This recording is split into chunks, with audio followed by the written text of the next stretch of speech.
সহযোগিতার জায়গা থেকে আসছি। আমি আহ্বান করছি এই সমাজের ছাত্র, শিক্ষক, চিকিৎসক, আমার মতো যারা আইনজীবী আছেন, এখানে দলের হিসাব, মতের হিসাব, রাজনীতির হিসাব না, এটা দেশ সংস্কারের হিসাব। আমি সারা জীবনে ছাত্রদের সেবক হয়ে তাদের সাথে আছি।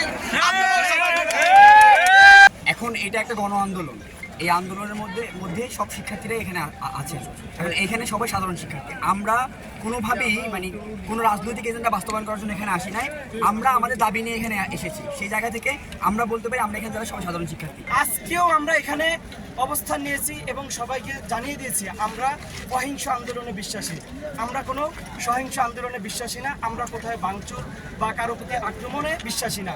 আমরা শান্তিপূর্ণ আন্দোলনের মাধ্যমে আমাদের 9 দফা আদায় করতে বদ্ধপরিকর।